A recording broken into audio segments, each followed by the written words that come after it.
मेरे हाथ में एक बुक है जिसका नाम है as a man think it. It is one of the most amazing books that I have ever read. छोटी सी बुक है, पतली सी बुक है, लेकिन बड़ी कमाल की है. तो आज हम क्या करने वाले हैं, इसमें से कुछ सिलेक्टेड वर्सेस मैंने मार्क कर लिए हैं, उसकी हम डेप्थ में चलेंगे, समझने की कोशिश करेंगे कि उसका मतलब क्या है. तो सबसे पहले है, as the plant springs from and could not be without the seed, so every act of a man springs from the hidden seeds of thought and could not have appeared without them. This applies equally to those acts called spontaneous and unpremeditated as to those which are deliberately executed. जिस तरह से कोई भी plant है वो बिना बीज के नहीं हो सकता है, बिल्कुल इसी तरह से every act of a man springs from the hidden seeds of thought. मतलब कि हमारे जो भी एक्शंस होते हैं उसके पीछे कोई ना कोई हिडन सीड्स होते हैं थॉट के, जो कभी ना कभी हमने जाने अनजाने में प्लांट किया होता है. और जैसे हम एक्शंस लेते हैं वैसे ही रिजल्ट्स आते हैं.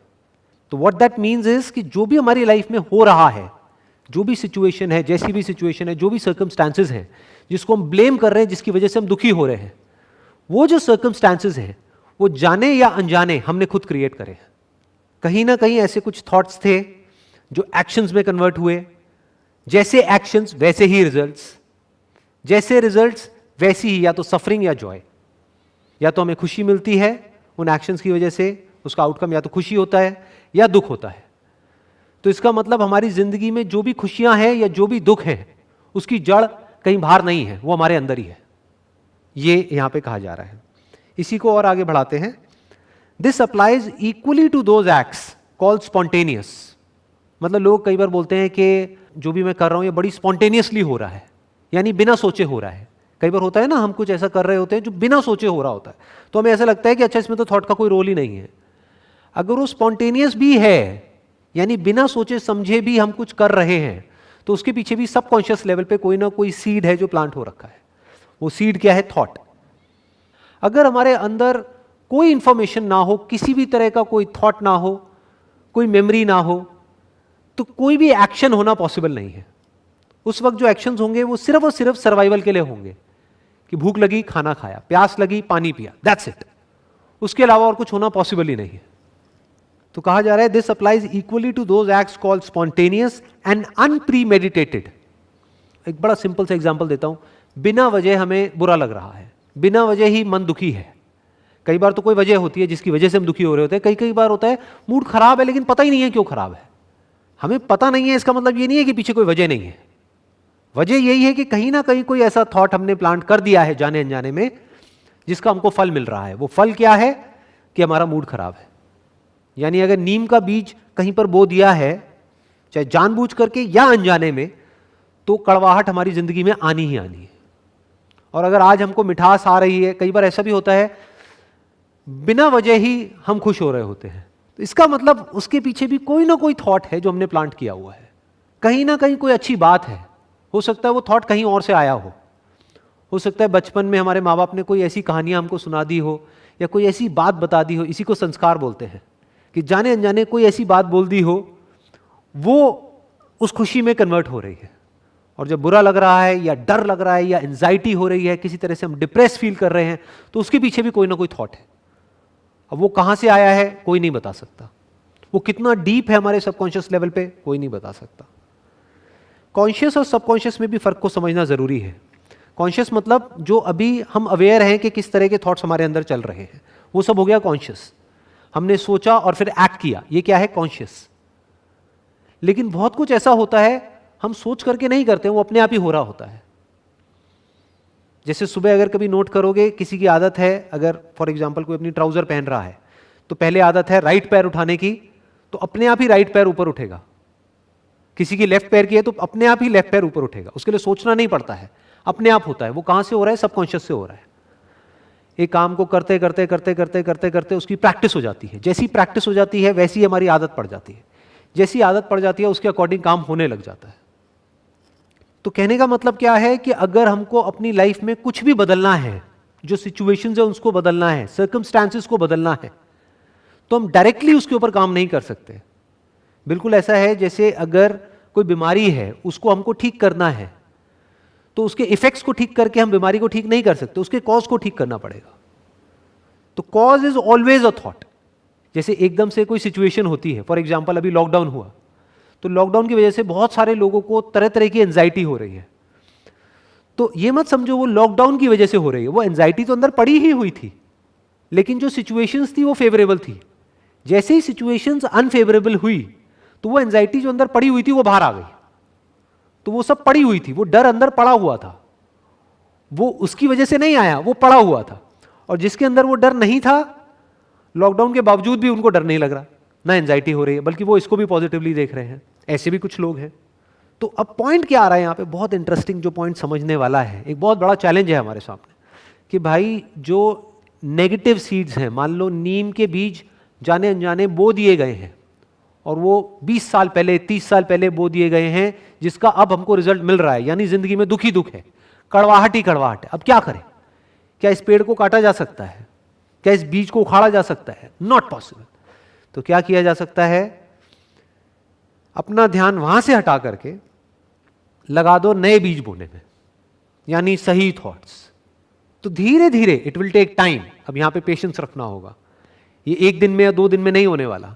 आज अगर हम बीज बोएंगे, या जैसे कई गमले में भी जा करके हम कोई बीज बोते हैं, तो ये थोड़ी रातों रात पेड़ बन जाता है। It takes time. महीना लगेगा, 2 महीना लगेगा, 3 महीने, 6 महीने, साल भी लग सकता है। लेकिन एक बात पक्की है, अगर ये काम हमने करना शुरू कर दिया, यानी अब तक जो हुआ सो हुआ, लेकिन अब हमने जो कड़वे बीज है उसको बोना बंद कर दिया, जहां से भी वो इंफॉर्मेशन हमारे अंदर एंटर कर रही है, जिसकी वजह से गड़बड़ हो रही है हमारे अंदर, उस इंफॉर्मेशन को पहले तो हमने रोका एक तरफ से, और एंटर नहीं करने दिया। जो जा चुकी है उसको नहीं निकाल सकते। अपनी मेमोरी में जो ऑलरेडी घुसा हुआ है उसको तो निकाल ही नहीं सकते ना। तो हमने क्या किया, जो सही इंफॉर्मेशन है, पॉजिटिव इंफॉर्मेशन है, सही तरह की थिंकिंग है, in fact I don't want to use the word positive here, I want to use the word right here. सही तरह के जो थॉट्स हैं, सही थॉट्स और गलत थॉट्स क्या होते हैं? सही वो जो रियलिटी पे बेस्ड है, जो सच पे बेस्ड है, गलत वो जो झूठ पे बेस्ड है, जो रियलिटी पे बेस्ड नहीं है, हमारी अपनी इल्यूजन्स है, अपनी इमेजिनेशंस है। तो जैसे जैसे हम सही थॉट्स को प्लांट करते चले जाएंगे, तो धीरे धीरे उसका असर हमको दिखना शुरू हो जाएगा। इनफैक्ट इमीडिएटली दिखेगा। कभी नोट करना, माइंड कितना भी नेगेटिव हुआ पड़ा हो, एकदम से जैसे ही कुछ पॉजिटिव इंफॉर्मेशन हमारे अंदर जाती है, इमीडिएटली हमको अच्छा लगने लग जाता है। लेकिन फिर होता क्या है, थोड़ी देर बाद, 1 घंटे बाद, 2 घंटे बाद, या 1 दिन बाद, वापस से बैक टू नॉर्मल, वापस से हम वहीं पहुंच जाते हैं जहां से हमने शुरू किया था, यानी हमारे डिफॉल्ट जोन में, जहां पर फिर से हमें बुरा लगने लग जाता है। तो हुआ क्या है कि जो बुरा लग रहा है, या जो भी हमको बुरा फील हो रहा है, उसके पीछे तो हजारों बीज हैं, और वो हमने जाने अनजाने बो दिए हैं, जिसका रिजल्ट आ रहा है। लेकिन पॉजिटिव के लिए हम क्या चाहते हैं कि एक बीज बो और वो सारा कुछ खत्म हो जाए। ऐसे नहीं होगा कि अगर हजारों ऐसे बीज पड़े हुए हैं जो कड़वे हैं, तो हजारों ऐसे भी बीज प्लांट करने पड़ेंगे जहां से कि कुछ मीठे फल आ सके। सबसे पहला स्टेप अपनी थिंकिंग को बदलने का है, या अपनी लाइफ को बदलने का है। थिंकिंग को बदलना मतलब ये मत समझो सिर्फ थिंकिंग को बदलना, थिंकिंग को बदलना मतलब लाइफ को बदलना। क्योंकि आदमी खुश या दुखी बाहर जो कुछ होता है उसकी वजह से नहीं होता है। ऐसे इतने लोग हैं जिनके पास में करोड़ों रुपए है, पता नहीं क्या क्या है, लेकिन दुखी है अंदर से। और ऐसे भी लोग हैं जिनके पास में कुछ भी नहीं है, या बस इतना ही है कि उनका पेट भरता है, लेकिन खुश है। तो इसका मतलब ये जो खुश होना है और दुखी होना है वो हमारे अंदर से होता है। तो पहले तो जो इसमें लिखा गया है उसको हमको अपने अंदर तक जाने देना है, इस सच को एक्सेप्ट कर लेना है। तो यहां से एक शुरुआत हो जाएगी हमारे ट्रांसफॉर्मेशन की। अब आगे बढ़ते हैं, अगले उस पर आते हैं। If a man's mind has evil thoughts, pain comes on him as comes the wheel the ox behind. If one endure in purity of thought, joy follows him as his own shadow. अगर कोई आदमी है जिसके mind में evil thoughts हैं, तो उसकी जिंदगी में पेन आना ही आना है। पेन किस तरह का? Emotional pain, psychological pen. और जिसकी लाइफ में इमोशनल पेन और साइकोलॉजिकल पेन बढ़ता चला जाता है, तो आज नहीं तो कल वो फिजिकल पेन आ ही जाता है। पहले आदमी इमोशनली और साइकोलॉजिकली बीमार होता है, बाद में फिजिकली बीमार होता है। किसी को कोई बीमारी नहीं भी है, लेकिन अगर उसको वहम हो गया कि मैं बीमार हूं, तो उस वहम का कोई इलाज नहीं है किसी डॉक्टर के पास में। और वो एक्चुअल बीमारी से ज्यादा खतरनाक है, क्योंकि एक्चुअल बीमारी में तो आप दवाई लेके उसको ठीक कर सकते हो, वहम का क्या इलाज है। अब ये वहम कहां से आ रहा है? Again thinking.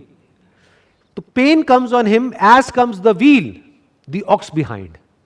बिल्कुल इस तरह से जैसे एक बैलगाड़ी है, जब बैल चलता है तो पहिए अपने आप घूमने लग जाते हैं, उनको घुमाना नहीं पड़ता है। तो बिल्कुल इसी तरह से जैसे ही हमारे माइंड में नेगेटिव थॉट्स आते हैं, इविल थॉट्स आते हैं, गलत थॉट्स आते हैं, तो पेन हमारी लाइफ में आना ही आना है, या ये कह लो पेन का चक्का अपने आप घूम जाएगा, पेन की साइकिल अपने आप घूम जाएगी। Emotional pain, psychological pain, physiological pain, physical pain, वो पेन आना ही आना है, सफरिंग आनी ही आनी है। जिस तरह से बैल के चलने से पहिए अपने आप घूमने लग जाते हैं बैलगाड़ी के। आगे कहा जा रहा है if one endure in purity of thought, मतलब हम अपनी पूरी एनर्जी, पूरा एफर्ट लगा देते हैं अपने थॉट्स को प्योर करने में, तो joy follows him as his own shadow. तो हमें और कुछ करने की जरूरत नहीं है, लाइफ में अपने आप ही मजा आने लग जाएगा, अच्छा फील होने लग जाएगा, अंदर सेटिस्फैक्शन आ जाएगी, पीस ऑफ माइंड मिल जाएगा। किस तरह से मिलेगा? जिस तरह से जब हम चल रहे होते हैं तो शैडो हमारे पीछे अपने आप आ रही होती है। तो हमें करना क्या है? सिर्फ सही डायरेक्शन में चलना है, और वो परछाई अपने आप पीछे पीछे चलेगी। वो परछाई क्या है? खुशियों की परछाई। खुशियां अपने आप ही पीछे आ जाएगी, अपने आप ही सब कुछ अच्छा लगने लग जाएगा।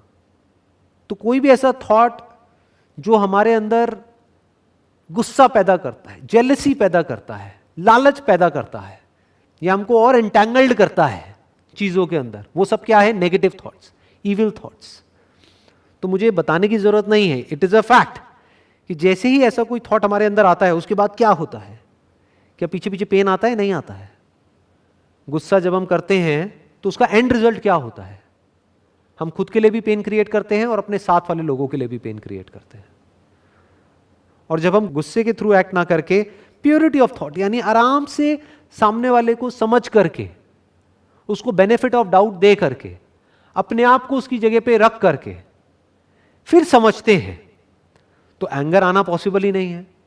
क्योंकि ये हमारी गलत फहमी है कि वो गलत कर रहा है, या वो ऐसा क्यों कर रहा है, वो ऐसा क्यों कर रहा है।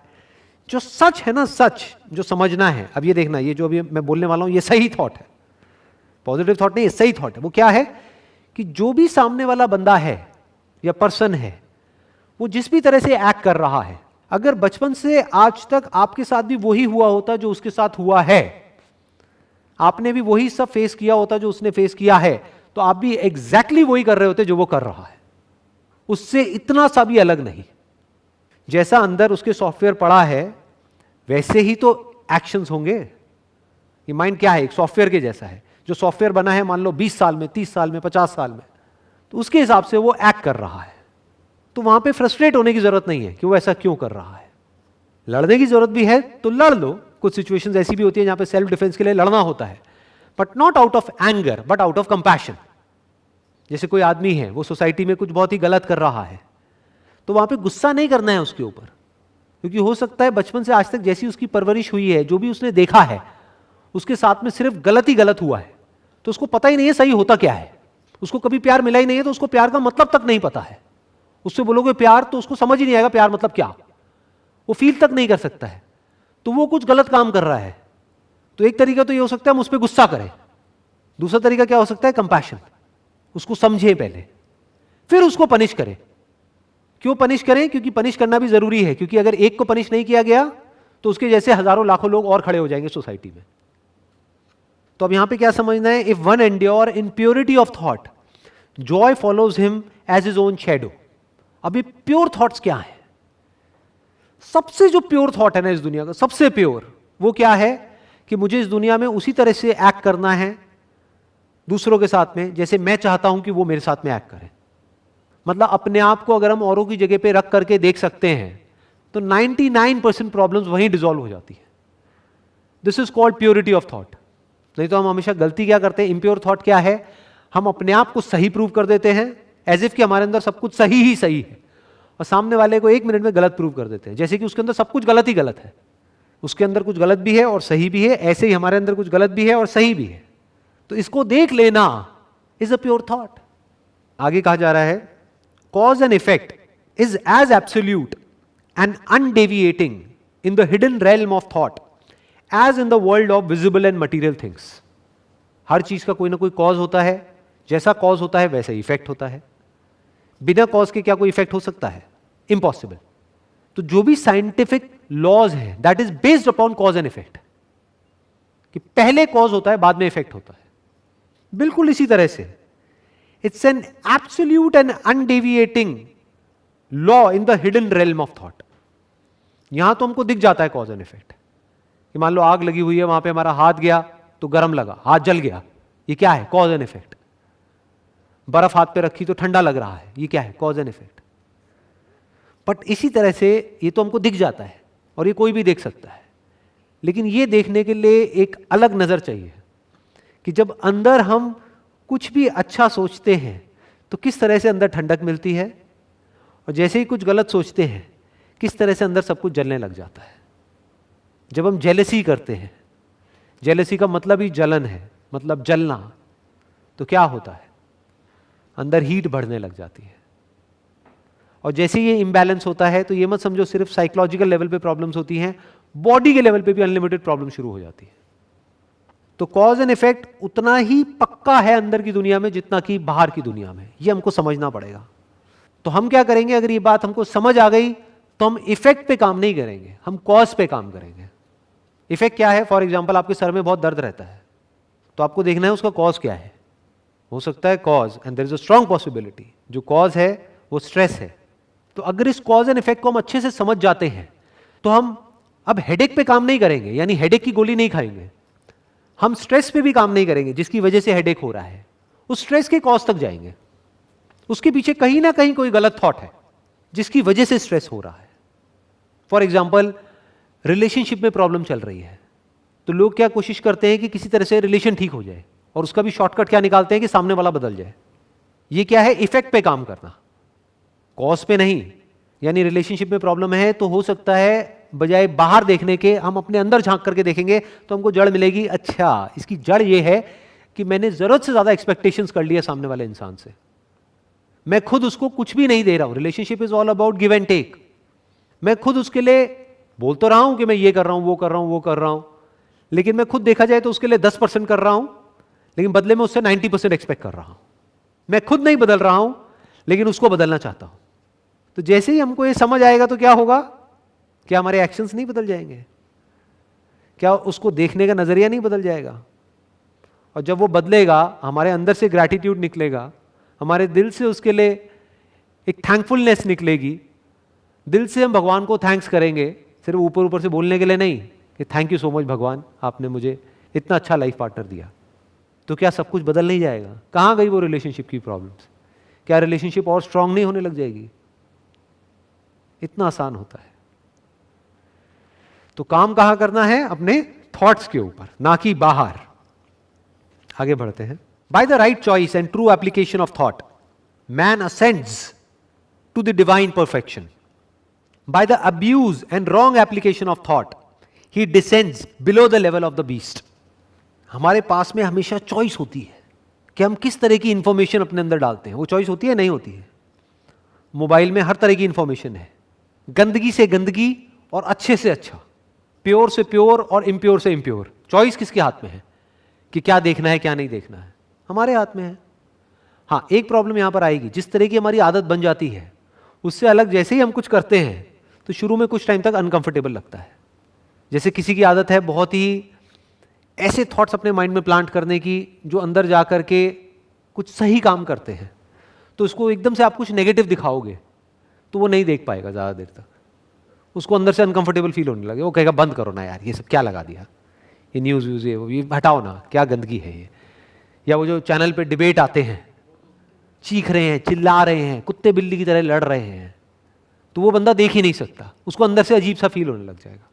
दूसरी तरफ से कोई बंदा जो सुबह से रात तक यही करता है, यानी टीवी ऑन किया हुआ है और न्यूज़ चैनल चल रहा है और एक के बाद एक गंदगी गंदगी, उसको एकदम से कुछ अच्छा दिखाओ या अच्छा सुनाने की कोशिश करो, वो अनकंफर्टेबल फील होने लग जाएगा, वो घबराने लग जाएगा अंदर से, कहेगा क्या है ये, बंद करो ना, वापस से वहीं जाएगा। लेकिन ये चॉइस किसके हाथ में है? हमारे हाथ में है, उस बंदे के हाथ में है। चाहे तो बदल सकता है, 10 साल से गंदी आदत पड़ी हुई है, चाहे तो छोड़ सकता है। शुरू में कुछ दिन लगेंगे, एक नई आदत बनाने के लिए, जैसे हर आदत में होता है, लेकिन वो हो सकता है। That means choice, bye the right choice and true application of thought. यानी सिर्फ अच्छा सुनने से कुछ नहीं होता है, अच्छा बोलना भी होगा ना, फिर अच्छा करना भी होगा, तभी एक पूरी साइकिल कंप्लीट होगी। फिर जब अच्छा करेंगे तो अच्छे रिजल्ट्स भी आएंगे, जितने अच्छे रिजल्ट्स आएंगे अंदर से उतनी एनर्जी मिलेगी और अच्छा इंफॉर्मेशन अंदर डालने की, और अच्छा बोलेंगे और अच्छा करेंगे, तो वो साइकिल बनती चली जाएगी। फिर हमारी जो एनर्जी है वो बढ़ने लग जाती है, वो एनर्जी अलग हो जाती है और लोगों से, इन्फेक्शियस हो जाती है वो एनर्जी। कोई भी हमारे कांटेक्ट में आता है तो उसको आते ही बैठ करके अच्छा फील होने लग जाता है, वो कहता है मेरा मूड अच्छा हो गया आपके साथ बैठ करके।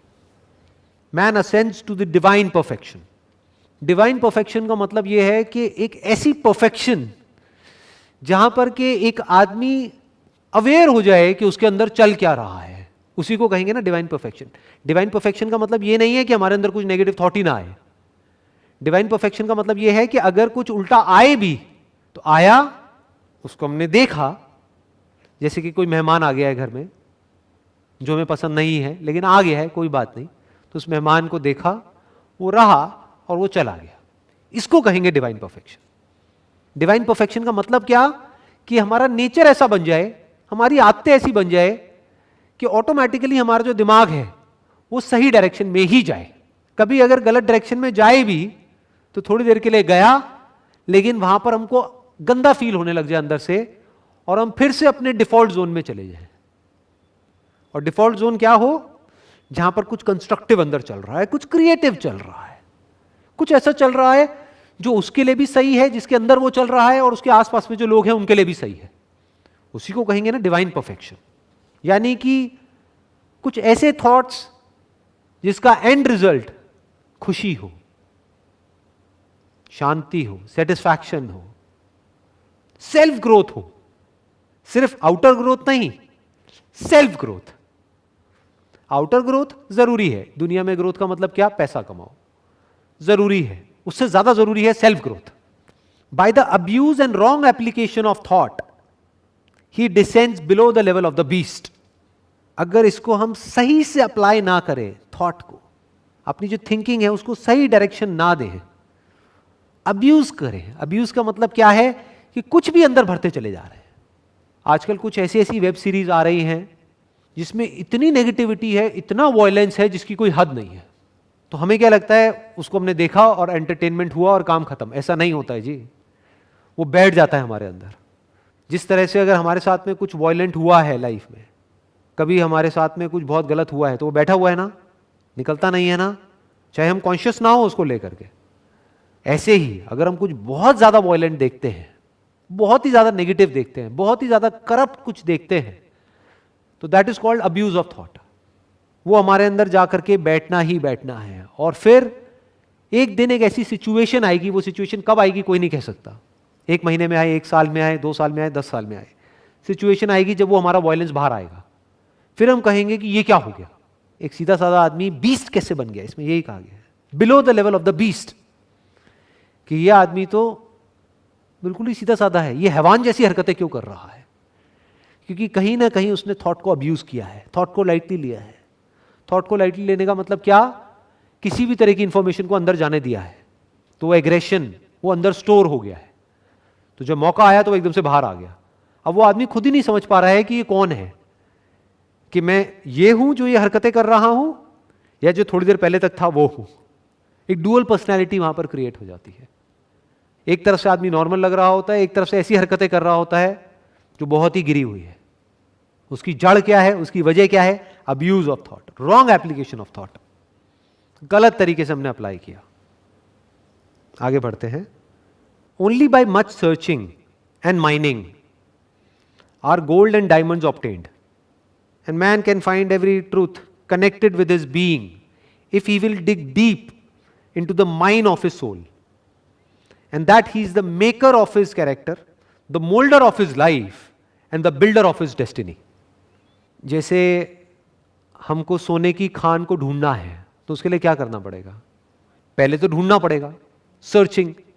फिर जब पता लग भी गया कि यहां पर है, सोना है या डायमंड्स हैं, तो माइनिंग करनी पड़ेगी, खोदना पड़ेगा, बहुत गहराई तक जाना पड़ेगा, तब जाकर के वहां से सोना निकलता है और डायमंड्स निकलते हैं। बिल्कुल इसी तरह से अगर हम अपनी आत्मा की गहराइयों में खोदें तब हमको एक सच वहां पर नजर आएगा जो इस दुनिया के सच से बिल्कुल अलग है। वो सच क्या है? That man is the maker of his character, कि उसका जो कैरेक्टर है वो खुद बनाता है। The moulder of his life, कि उसकी लाइफ को जैसे मोल्ड करना चाहे वैसे मोल्ड कर सकता है, जैसी बनाना चाहे वैसी बना सकता है, उसके हाथ में पूरा कंट्रोल है। And the builder of his destiny, कि उसकी किस्मत पूरी तरह से उसके खुद के हाथ में है। कहीं हाथ में कोई लकीरें नहीं है, कहीं कोई चांद तारे नहीं है। वो अपनी किस्मत को बदल सकता है, अपनी लाइफ को बदल सकता है, वो सब कुछ बदल सकता है। यानी अपने थॉट्स को बदल करके हम अपने एक्शंस को बदल सकते हैं। जैसे ही एक्शंस बदलते हैं हमारी आदतें बदलती हैं, जैसे ही आदतें बदलती है हमारा कैरेक्टर बदलता है, जैसे ही कैरेक्टर बदलता है हमारी लाइफ बदलती है, लाइफ बदलती है तो हमारी किस्मत बदल जाती है। तो सबकी शुरुआत कहां से हो रही है? थॉट से। सिंपल है। आगे बढ़ते हैं। Man's mind may be liken to a garden which may be intelligently cultivated or allowed to run wild.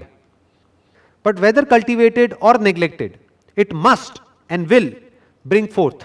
If no useful seeds are put into it, then an abundance of useless weed seeds will fall therein and will continue to produce their kind. हमारा जो mind है ना, उसको एक garden की तरह देखना है हमको। जैसे हमारे घर में एक गार्डन है, अब उस गार्डन को कल्टीवेट करने के दो तरीके हो सकते हैं। एक तो है हमने इंटेलिजेंटली उसको कल्टीवेट किया है, कि जैसे ही कुछ ऐसा उग रहा है वहां पर जो हमको नहीं चाहिए तो उसको काटा, और जो हमको चाहिए, जिस जगह पर चाहिए, जो चाहिए, उसको वहां पर बड़े इंटेलिजेंटली हमने प्लांट किया, तो वो गार्डन बड़ा सुंदर होगा। दूसरा तरीका क्या है कि हम ऐसा कुछ ना करें। यानी क्या गार्डन पे दिमाग लगाना है? घर के आगे गार्डन है, छोड़ो ना, कौन उस पर मेहनत करेगा, कौन जाएगा, ये तो बड़ा एफर्ट वाला काम है, होने तो जो हो रहा है। जैसे ही हमने उसको छोड़ा तो क्या होगा, वहां पर यूजलेस वीड्स उग जाएंगे। वीड्स होती है मतलब ऐसी घास, आप कह सकते हो कांटे वाली घास। इसको कल्टीवेट करना ही पड़ेगा। और कब करना पड़ेगा? डेली करना पड़ेगा। बल्कि इसको एक स्टेप और आगे बढ़ाऊं, 24/7, 24 घंटे कल्टीवेट करना पड़ेगा अगर आप एक एक्चुअल में अच्छे गार्डन में रहना चाहते हो, एक्चुअल में अंदर से अच्छा फील करना चाहते हो। सोचो हमारा घर ऐसी जगह पे हो या हम ऐसी जगह पे रह रहे हैं जहां पर हम चल फिर तक नहीं सकते, बड़ी बड़ी घास उग गई है कांटे वाली, जहां निकलते हैं वहीं कांटे चुभ रहे हैं, लेकिन अब कुछ कर भी नहीं सकते। और दूसरी तरफ से एक ऐसा गार्डन है जहां पे ऐसे फ्लावर्स हैं जिसकी जो फ्रेग्रेंस है वो बड़ी कमाल की है। उस गार्डन में एक एक चीज को बड़े ध्यान से किया गया है, प्रॉपर तरीके से किया गया है, और उस गार्डन में बैठ करके ही हम अच्छा फील करने लग जाते हैं।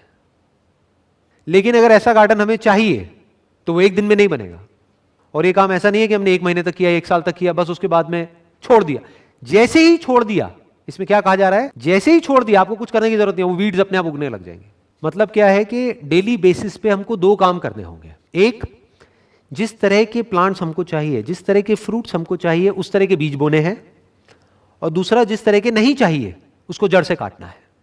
क्योंकि जिस वक्त वो उस जमीन में जा रहा है या अभी जमीन से बाहर ही आया है, अभी उसको उखाड़ना बड़ा आसान है। एक बार वो बड़ा हो गया, then it becomes next to impossible. तो अगर इस एक्सरसाइज को हम रेगुलर करें, डेली रात को सोने से पहले इस एक्सरसाइज को करें, सुबह उठने के बाद इस एक्सरसाइज को करें, कि अपने आप से पूछें, अगर पूरा दिन खत्म हुआ है, कि आज क्या गंद गया है अंदर, और उस गंद को वहीं पर हम रोक दें। गंद को कैसे रोका जाता है? गंद क्या होता है? देखना, ध्यान से समझना। कोई भी चीज गंदी अच्छी नहीं होती है। जिस तरह से हम इंटरप्रेट करते हैं किसी सिचुएशन को, वो गंदी अच्छी होती है। कोई भी इंसान अच्छा या बुरा नहीं होता है, हमारे ऊपर हम उसको कैसे इंटरप्रेट कर रहे हैं। एक इंसान किसी के लिए अच्छा है, किसी के लिए बुरा है, किसी के लिए ना अच्छा है ना बुरा है। तो इस सारा खेल किसका है? इंटरप्रिटेशन का। तो हम कैसे ये नेगेटिव अगर हमारे माइंड में कुछ घुस गया है पूरे दिन में, उसको कैसे ठीक करेंगे रात को सोते वक्त? कि अगर हम उसको कोई गलत तरीके से इंटरप्रेट कर रहे हैं तो उस इंटरप्रिटेशन को ठीक कर दिया। यानी कुछ उल्टा चल रहा है हमारे माइंड में किसी के बारे में। फॉर एग्जाम्पल, आपको कोई फ्रेंड है, उसने गाड़ी ली है, तो आप उसके बारे में उल्टा सोच रहे हो, जरूर कोई ना कोई घपले कर रहा होगा, जरूर कोई गलत काम कर रहा होगा। डू यू नो दैट कि वो गलत काम कर रहा है? नहीं। या आउट ऑफ जेलसी हम उसको इस तरीके से बोल रहे हैं। तो हमने वहां पर क्या किया कि जरूर उसको कुछ ना कुछ ऐसा पता है जो मुझे नहीं पता है, चल यार अगली बार उससे मिलूंगा ना तो बैठ करके आराम से समझूंगा कि वो क्या कर रहा है, कैसे कर रहा है, इतना ग्रो कैसे कर पा रहा है अपनी लाइफ में। तो इस तरह से हमने अपने जो नेगेटिव थॉट्स हैं, इविल थॉट्स हैं, जो वीड्स हैं, उसको क्लियर किया रात को सोने से पहले, और जो सही थॉट्स है उसको और पक्का किया। सही थॉट क्या हो सकते हैं? थैंकफुलनेस। बड़ा आसान होता है, बहुत ही आसान। ये आप चलते फिरते भी कर सकते हो, रात को जिस वक्त सो रहे हो उस वक्त भी कर सकते हो। 1 मिनट लगता है। अपने हाथ पैरों को फील किया, आंख बंद करी, हाथों को थोड़ा सा हिलाया, फिंगर्स को हिलाया, पैरों को हिलाया और बोला कि अरे यार मेरे हाथ पैर सलामत है। ये छोटी चीज़ नहीं है। इस दुनिया में लाखों लोग ऐसे हैं जिनके हाथ पैर सलामत नहीं है, और हो सकता है कल आपके भी ना हो। मेरी आंखें सलामत हैं, आंखें खोल के देख लिया, अरे मैं तो देख पा रहा हूँ, अरे मैं तो सुन पा रहा हूँ, अभी कान भी ठीक है। तो ये क्या है? थैंकफुलनेस, कि जो है उसके लिए आप थैंक्स कर रहे हो। इससे कैसा फील होता है? अच्छा फील होता है। तो ये अच्छे थॉट्स हैं। तो पीसफुली सोओगे, जब अच्छे से सोओगे तो सुबह अच्छे से उठोगे, अच्छे से उठोगे तो अगले दिन की शुरुआत अच्छी होगी। लेकिन ये काम 1 या 2 दिन करने का नहीं है, हमेशा करना है, करते ही रहना है मरते दम तक। अब आगे बढ़ते हैं, अगले उस पे आते हैं। Circumstance does not make the man, it reveals him to himself. मतलब हमारी लाइफ में जो भी सर्कमस्टेंसेस होते हैं, चैलेंजेस होते हैं, प्रॉब्लम्स होती हैं, या कुछ ऐसी सिचुएशंस होती हैं जहां पर जाकर के ऐसा लगता है कि मैं तो फंस गया हूं पूरी तरह से, अब शायद मैं यहां से कभी बाहर ही नहीं निकल पाऊंगा। होता है ना ऐसा? एक ही सिचुएशन में 2 लोग जाते हैं, एक पूरी तरह से फंस जाता है, अंदर से टूट जाता है और दोबारा से कभी खड़ा नहीं हो पाता है, और पूरी जिंदगी बस वही राग अलापता रहता है कि मेरे साथ में वो जो हुआ उसकी वजह से आज मेरी ये हालत है, वो ना हुआ होता तो पता नहीं आज मेरी लाइफ कितनी बढ़िया होती। दूसरी तरफ से एक और आदमी है जो उसी सिचुएशन में गया या उससे भी बुरी सिचुएशन में गया, लेकिन जब वो सिचुएशन से बाहर आया कुछ दिन बाद या कुछ हफ्ते बाद या कुछ महीने बाद, वो उससे लाख गुना बेटर बनकर के बाहर आया जैसा वो पहले से था। तो ये क्या हुआ? क्या फर्क था दोनों में? उस प्रॉब्लम की वजह से उस आदमी की लाइफ खराब नहीं हुई है, अंदर से जो वो था वो ही निकल करके आ गया। अंदर से वीक था तो वो वीकनेस उस सिचुएशन के आगे हल्की पड़ गई और वो अंदर से टूट गया। लेकिन अगर वो अंदर से स्ट्रांग था तो उसकी स्ट्रेंथ और ज्यादा बढ़ गई उस प्रॉब्लम की वजह से, और वो और स्ट्रांग बन करके बाहर निकल करके आया। Circumstance does not make the man, it reveals him to himself. मतलब आपकी लाइफ में अगर कोई प्रॉब्लम आती है, कोई बहुत बड़ा चैलेंज आता है या कोई मुश्किल आती है, तो वो आपका कुछ नहीं कर सकती है, वो आपको सिर्फ ये दिखा रही है कि आप एक्चुअल में अंदर से क्या हो। मतलब करना क्या है? जब टाइम अच्छा चल रहा हो लाइफ में तो अच्छे थॉट्स को अपने अंदर प्लांट करना है। ध्यान से समझना है बात। अच्छे थॉट्स को अपने अंदर प्लांट कब करना है? जब लाइफ अच्छी चल रही है, ना कि बुरी चल रही है। क्योंकि जिस वक्त आपकी लाइफ बुरी चल रही है उस वक्त तो आप इस सिचुएशन में नहीं हो कि आप समझ सको, आपका दिमाग काम करना बंद कर देता है।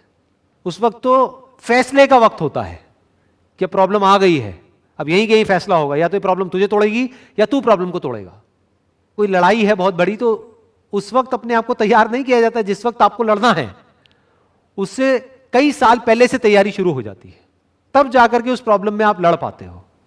आगे बढ़ते हैं। Men do not attract that which they want, but that which they are. Law of attraction की लोग बात तो करते हैं, लेकिन बहुत ही कम लोग उसको डीपली समझ पाते हैं। हम वो अट्रैक्ट नहीं करते हैं अपनी लाइफ में जो हम चाहते हैं। चाहता तो हर आदमी बहुत कुछ है, कौन नहीं चाहता है? किसी से भी जाकर के पूछ लो, भैया आप क्या क्या चाहते हो? मैं ये चाहता हूं, मैं वो चाहता हूं, मैं वो चाहता हूं, वो चाहता हूं। हर आदमी चाहता है कि उसको सब कुछ मिल जाए, लेकिन उसको वो नहीं मिलता है जो वो चाहता है, उसको वो मिलता है जो वो होता है। बहुत जरूरी है इसको समझना। कोई बंदा है, मान लो बैट्समैन है, क्रिकेट की बात करते हैं, उसने बहुत प्रैक्टिस कर रखी है अपनी बैटिंग के ऊपर, तो उसको क्या मिलेगा? जब एक्चुअल मैच होगा तो उसको क्या मिलेगा? अगर अंदर से वो तगड़ा बैट्समैन है, उसने प्रैक्टिस कर रखी है, तो आज नहीं तो कल उसको रिजल्ट मिलेगा, यानी सेंचुरी मिलेगी। दूसरी तरफ से एक बंदा है, वो चाहता बहुत कुछ है लेकिन अंदर से वो बेकार है, तो उसको क्या मिलेगा? मान लो उसकी अप्रोच भी है, उसके कनेक्शंस भी हैं, तो क्या उसको सक्सेस मिल जाएगी लॉन्ग टर्म में? गलती से अगर अंदर चला भी गया तो 1 मैच, 2 मैच, 3 मैच उसके बाद में बाहर आ जाएगा। तो किसको क्या मिला? वो नहीं जो उसने चाहा, वो जो वो है का मतलब क्या? अंदर से कितना दम है। तो लाइफ जब आपके आगे चैलेंजेस थ्रो करेगी तो आपको वो नहीं मिलेगा जो आप चाहोगे, क्योंकि उस वक्त हर कोई क्या चाहेगा कि जल्दी से ये जो प्रॉब्लम है ना वो खत्म हो जाए मेरी लाइफ में, ये सिचुएशन बदल जाए, मेरी जो हेल्थ है ना, मान लो हेल्थ के लेवल पे कोई बहुत बड़ी प्रॉब्लम आ गई, तो हर बंदा क्या चाहेगा उस वक्त कि मेरी हेल्थ की प्रॉब्लम चली जाए और मैं जल्दी से ठीक हो जाऊं। लेकिन जो चाहता है वो नहीं मिलेगा उसको, उसको वो मिलेगा जो वो अंदर से है।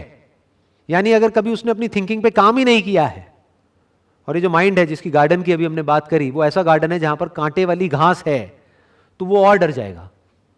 जैसी कोई बीमारी आएगी वो और डर जाएगा, जितना डरेगा बीमारी और बढ़ जाएगी, जितनी बढ़ जाएगी और उसके साथ में बीमारियां जुड़ जाएंगी, जितनी जुड़ जाएंगी वो और डरेगा, तो ये साइकिल बन जाएगी, तो वो नीचे गिरता चला जाएगा। दूसरी तरफ से अगर उसने अपने माइंड पे काम किया होगा तो बड़ी से भी बड़ी बीमारी आ गई, वो वहां से बाहर आ जाएगा, वो हिम्मत नहीं हारेगा, उसको पता होगा this is part of life, वो फेस करेगा उसको। तो उसको क्या मिला, किसको क्या मिला? एक तरफ से एक बंदा टूट गया बीमारी की वजह से, एक तरफ से दूसरा बंदा उस बीमारी से बाहर आ गया, मान लो 1 महीने बाद, 2 महीने बाद, 3 महीने बाद। एक तरफ से एक बंदा है जिसकी बीमारी और बढ़ गई, शुरुआत हुई थी एक छोटी सी बीमारी से लेकिन अल्टीमेटली बढ़ती चली गई। दूसरी तरफ से एक बंदा है जिसकी शुरुआत हुई थी एक बड़ी बीमारी से लेकिन धीरे धीरे वो बीमारी जड़ से खत्म हो गई। फर्क क्या है दोनों में? थिंकिंग का फर्क है। और क्या फर्क है? आगे बढ़ते हैं। Not what he wishes and prays for does a man get, but what he justly earns. His wishes and prayers are only gratified and answered when they harmonise with his thoughts and actions. वही बात है जो अभी हमने करी है कि wish करने से, प्रे करने से कुछ नहीं होता है, कमाना पड़ता है। जैसे बाहर की दुनिया में कमाना पड़ता है ना, ऐसे ही अंदर की दुनिया में कमाना पड़ता है। खुशी चाहिए जिंदगी में तो वो कोई छोटी चीज नहीं है, कमाना पड़ेगा। खुशी ऐसे ही नहीं मिल जाती है, पीस ऑफ माइंड ऐसे ही नहीं मिल जाता है जी, कमाना पड़ता है। उसके लिए पता नहीं कितना काम करना पड़ता है। अंदर एक ऑर्डर होना चाहिए। ज्यादातर लोगों की जो थिंकिंग है वहां पर अगर झांक करके हम अंदर देखेंगे तो डिसऑर्डर है, अजीब अजीब से थॉट्स आ रहे होते हैं जिनका आपस में एक दूसरे से कोई कनेक्शन नहीं होता है। बिल्कुल ऐसे ही जैसे गार्डन है जहां पर कुछ भी उग रहा है, चाहे वो चाहते हैं चाहे नहीं चाहते, कहीं भी कुछ भी उग रहा है। एक है गार्डन जहां पर एक एक चीज को बड़े अच्छे से प्लांट किया गया है। तो थिंकिंग में ऑर्डर कैसे आता है? थिंकिंग एक फ्लो में कैसे जाती है? थिंकिंग कंट्रोल कैसे होती है? थिंकिंग डायरेक्शनल कैसे होती है? इसी को तो सुख बोलते हैं। आगे बढ़ते हैं। Men are anxious to improve their circumstances, but they are unwilling to improve themselves. They therefore remain bound. For example, कोई आदमी है, उसको हेल्थ चाहिए, लेकिन वो टेस्ट के पीछे पागल है, अपने टेस्ट को कंट्रोल नहीं कर सकता है और ओवर ईटिंग करता रहता है सुबह से रात तक। तो क्या वो डिजर्व करता है हेल्थ को? He do not deserve health. मतलब सारा गंद खा रहा है, कचरा खा रहा है और एक्सपेक्ट ये कर रहा है कि मेरी हेल्थ ठीक रहेगी। रह ही नहीं सकती। तो उसको करना क्या है? अपनी हेल्थ को ठीक नहीं करना है, डॉक्टर के पास नहीं जाना है कि डॉक्टर मेरे को ये बीमारियां हो गई है, अब इसको ठीक करो गोलियां दे करके, क्योंकि उन गोलियों के भी साइड इफेक्ट्स होंगे। उसको करना क्या है? अपनी ईटिंग हैबिट्स को चेंज करना है, यानी खुद को बदलना है। अगर उसने खुद को बदल लिया तो हेल्थ अपने आप ही मिल जाएगी। आगे बढ़ते हैं। Suffering is always the effect of wrong thought in some direction. मतलब जब भी हमें दुख हो रहा है, हम दुखी हैं, परेशान हैं, डिप्रेस्ड हैं, उसकी जो जड़ है वो है कि कोई ना कोई ऐसा हमारा थॉट है जो गलत है और गलत डायरेक्शन में जा रहा है। तो रुक करके अपने आप से इमीडिएटली पूछना है कि मैं ऐसा क्या सोच रहा हूं, क्या चल रहा है अंदर, लेट मी सी, लेट मी फाइंड आउट। वही जवाब मिलेगा। अगर मूड खराब है या आपको बुरा लग रहा है तो ज्यादातर लोग क्या करते हैं? उससे एस्केप करते हैं, अपना ध्यान वहां से हटाएंगे, मोबाइल को ऑन करके उसमें इंडल्ज हो जाएंगे, अपने ध्यान को वहां से हटाने की कोशिश करेंगे। जबकि ये नहीं करना है, क्योंकि सफरिंग वहीं की वहीं है, दुख वहीं की वहीं पड़ा हुआ है। फॉर एग्जाम्पल, एक जख्म है, उसके ऊपर हमने कोई कपड़ा डाल दिया तो हमें क्या लग रहा है? जख्म ठीक हो गया है। जख्म ठीक नहीं हुआ है, वो तो और बिगड़ता चला जा रहा है। तो करना क्या है? उस जख्म को देखना है और इमीडिएटली उसको ठीक करना है ताकि वो और बड़ा ना हो। तो जब भी हमारी लाइफ में सफरिंग आ रही है, यानी दुख आ रहा है, हम परेशान हो रहे हैं, तो अपने अंदर झांक करके देखना है और अपने आप से सवाल पूछना है। और जब हम सवाल पूछते हैं तो जवाब मिलता है। अपने आप से सवाल पूछना है कि मैं ऐसा क्या सोच रहा हूं जो कि गलत डायरेक्शन में है, जिसकी वजह से मैं ऐसा फील कर रहा हूं, और क्या उसकी डायरेक्शन को ठीक किया जा सकता है? डेफिनेटली किया जा सकता है। थॉट ही तो है। थॉट किसके हाथ में है? पूरी तरह से आपके हाथ में है। क्यों? क्योंकि थॉट को क्रिएट कौन कर रहा है? हम ही तो कर रहे हैं। होता क्या है कि जब भी हम दुखी होते हैं किसी भी थॉट की वजह से, वो उस एक थॉट तक नहीं रहता है, उसके साथ में और भी थॉट जुड़ने लग जाते हैं। फिर हम हर बात पे, जैसे फॉर एग्जांपल एंजाइटी हो रही है, अंदर से डर लग रहा है किसी चीज को लेकर के, फिर छोटी छोटी चीजों में भी डर लगने लग जाता है। ऐसी ऐसी चीजें जो आप बिना किसी डर के करते थे, वो करने के नाम से भी डर लगता है, अरे ये हो गया तो क्या होगा, वो हो गया तो क्या होगा। तो डर बढ़ता चला जाता है। मतलब माइंड का एक सीधा सा फंडा है, what ever your mind focuses on starts expanding, वो एक्सपैंड होने लग जाता है। तो अगर उसको वही नहीं रोका गया तो वो एक्सपैंड होता चला जाएगा। दुख को वही नहीं रोका गया तो वो एक्सपैंड होता चला जाएगा। और दुख से भागने से दुख खत्म नहीं होता है, दुख की जड़ तक जाने से दुख खत्म होता है। और जड़ तक जाने का मतलब क्या? क्वेश्चन करो कि मैं दुखी क्यों हो रहा हूं, मेरे दुख की जड़ क्या है। वहां से कुछ भी आंसर निकल करके आएगा कि अच्छा वो इंसान है मेरे दुख की जड़। बट उसने ऐसा क्या कर दिया है? उसने कुछ ऐसा बोल दिया है कि मेरी ईगो को चोट लगी है। तो अगर कोई आपकी ईगो को चोट पहुंचा रहा है, सेल्फ रिस्पेक्ट को नहीं, ईगो को, दोनों में डिफरेंस है। ईगो मतलब मैं ये, मैं वो, मैं वो, मैं वो, मैं अकेला ही समझदार हूं, बाकी पूरी दुनिया बेवकूफ है। तो कोई बंदा आया, उसने आकर के आपके मुंह पे बोल दिया, कह रहे नहीं तू इतना भी समझदार नहीं है, बेवकूफ है। तो ये सच है, क्योंकि हर कोई समझदार भी होता है, बेवकूफ भी होता है। तो उसने तो सच बोला है, तो मैं दुखी क्यों हो रहा हूं? वो तो मेरा दोस्त है। बल्कि और जितने भी लोग हैं वो मेरे दोस्त बनते हैं, लेकिन है नहीं, क्योंकि मुंह पे मेरी तारीफ करते पीछे से मजाक उड़ाते हैं। अकेला ये बंदा है जिसमें दम है मेरे मुंह पे बोलने का कि तू बेवकूफ है। तो मैं परेशान क्यों हो रहा हूं? क्यों ना मैं उसकी बात को समझूं, और हो सकता है उसकी बात में दम हो तो उस बात पे एक्ट करूं और काम को खत्म करूं। तो माइंड क्लियर हो गया। एक और एग्जांपल दे देता हूं इसका, सफरिंग का, because it is a very powerful statement. कोई बच्चा है, उसका बचपन में बहुत ही टॉर्चर हुआ है। उसके जो फादर थे वो अल्कोहलिक थे, और रोज ड्रिंक करके उसकी मदर को भी मारा है उन्होंने, उस बच्चे को भी मारा है, पीटा है। तो कहीं ना कहीं उस बच्चे के अंदर ये बैठ गया है, ये डर बैठ गया है, और वो बहुत ही गहराई तक बैठ गया है। अब वो कुछ भी करने जाता है तो उसको डर लगता है। तो अब इस डर से वो फ्री कैसे होगा? इस डर की वजह से वो सफर कर रहा है, तो इससे वो फ्री कैसे होगा? क्या तरीका है? उसको सच को देखना होगा। सच क्या है? आराम से ठंडे दिमाग से बैठ करके अपने आप से पूछना होगा, मैं दुखी क्यों हो रहा हूं? मैं दुखी इसलिए हो रहा हूं क्योंकि बचपन में मेरा बहुत टॉर्चर हुआ है। ठीक है, हुआ है, सच है, बट वो तो पास था।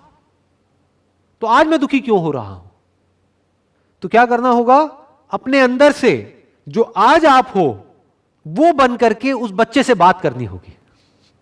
यानी आपके अंदर एक बच्चा है जो डरा हुआ है। हर एक के अंदर एक बच्चा होता है जो डरा हुआ होता है। बचपन में जो भी हमारे साथ होता है ना, हमें लगता है हम भूल गए हैं, बट वो सबकॉन्शियस में पड़ा होता है। तो उसको निकालने का क्या तरीका है? क्योंकि पहले उस बच्चे को जगाना होगा कि कोई बात नहीं, तू डरा हुआ है, मुझे समझ आ रहा है, तेरे को मारा गया, पीटा गया, और अंदर ही अंदर तू बहुत फ्रस्ट्रेट हो गया। I understand what you are going through. अपने आप से बात कर रहे हो। फिर उस बच्चे को क्या बोल रहे हो कि ठीक है, तब तू बच्चा था, तू उन पे डिपेंड था, तेरे में फिजिकली इतनी पावर नहीं थी कि तू रेजिस्ट कर सके, तू उनसे लड़ सके, लेकिन आज तू बड़ा हो गया है, आज तू अपने आप को बचा सकता है, आज तू लड़ सकता है, आज तू 20 साल का है, 22 साल का है, अब क्यों डर रहा है? मैं हूं ना तेरे साथ। ये किसको बोल रहे हो आप? अपने अंदर के उस बच्चे को। नहीं है तेरे को डरने की जरूरत। तो ये करने से क्या होगा? वो प्रॉब्लम जड़ से खत्म हो जाएगी, वो डर जड़ से खत्म हो जाएगा। आगे बढ़ते हैं। Be not impatient in delays, but wait as one who understands when spirit rises and commands the gods are ready to obey. आपने वो कहावत सुनी होगी, खुद ही को कर बुलंद इतना कि खुदा खुद बंदे से पूछे कि बता तेरी रजा क्या है। मतलब do not be impatient in delays. ये जो भी अभी तक हमने बात करी है कि अपनी थिंकिंग पे काम करना, ये जो गार्डन है हमारा माइंड, गार्डन के जैसा, इसके ऊपर काम करना, इसका रिजल्ट एक दिन में या 2 दिन में नहीं आने वाला है। So don't be impatient, but wait as one who understands. Wait करो उसकी तरह जो समझता है। फॉर एग्जाम्पल कोई माली है तो वो समझता है कि आज यहां पर बीज बोया है तो इतने दिन बाद या इतने महीने बाद यहां पर ये होगा। ऐसे ही समझो कि जो थॉट प्लांट्स किए जाएंगे, या ये जो भी अभी हुआ है, जो भी आज का सेशन हुआ है, उसमें जो थॉट्स प्लांट हुए हैं, उसका रिजल्ट इमीडिएट नहीं आएगा, बट आएगा। यही है ये बुक जिसका नाम है as a man thinketh. I strongly recommend you all, जो भी अभी मुझे देख रहे हैं, कि इस बुक को आप परचेज करिए, पढ़िए, एक बार पढ़िए, 2 बार पढ़िए, 4 बार पढ़िए। इसकी ऑडियो बुक भी है जो यूट्यूब पे अवेलेबल है फ्री ऑफ कॉस्ट, वो भी आप सुन सकते हैं। और सिर्फ सुनना नहीं है, पढ़ना नहीं है, बल्कि जो इसमें लिखा हुआ है उसको अपनी ज़िंदगी में उतारना है, तभी कोई मेजर चेंज आएगा हमारी लाइफ में। Wish you all the very best. Thank you so much.